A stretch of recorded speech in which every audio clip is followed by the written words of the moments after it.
کیا بات ہوئی؟ ہم 14 اگست کو اپنے گھر پر جھنڈا اور جھنڈے بھی نہیں لگا سکتے؟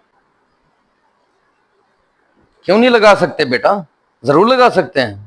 لیکن دادا ابو نے تو اس بار جھنڈا اور جھنڈے لگانے سے سختی سے منع کر دیا ہے۔ دادا ابو نے تو کہا ہے کہ اس دفعہ گھر میں کوئی بھی جھنڈا اور جھنڈے نہیں لگائے گا۔ یہ کیا بات ہوئی بھلا؟ میں ابھی جا کے دادا جی سے بات کرتا ہوں، یہ بچوں پہ کون سی بلا وجہ پابندیاں لگا رہے ہیں؟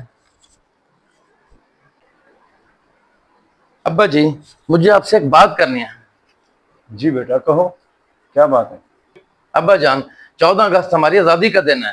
جس طرح تمام قومیں اپنی آزادی کا دن نظم و ضبط اور شان و شوکت کے ساتھ مناتے ہیں، اسی طرح ہماری پاکستانی قوم بھی 14 اگست کا دن شان و شوکت کے ساتھ مناتی ہے، اور آپ نے بچوں کو جھنڈیاں لگانے سے منع کر دیا ہے۔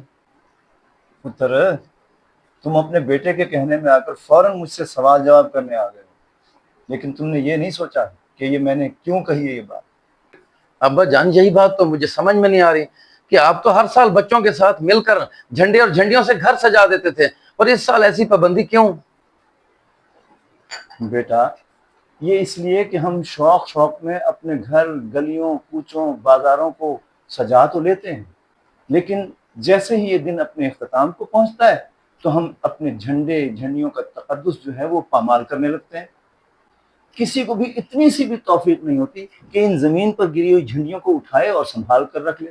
اس لیے میں نے یہ کہا تھا، جب تک ہمیں یہ شعور نہیں آئے گا کہ ہم ان کی بے حرمتی کر رہے ہیں، تو تب تک تو میرا خیال یہ ہے کہ ان جھنڈیوں کو اپنے گھروں کی زینت نہیں بنانا چاہیے۔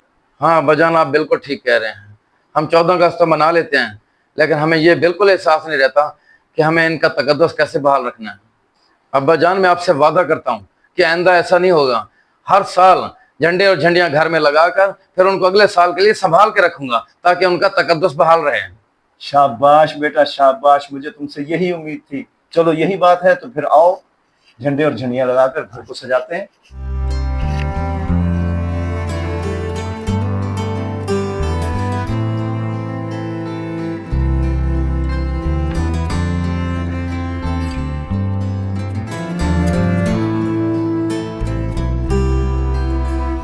اگر یہ ویڈیو پسند آئے تو اسے صدقہ جاریہ سمجھ کر ضرور شیئر کریں۔ ہو سکتا ہے کہ آپ کی وجہ سے کسی کی اصلاح ہو جائے۔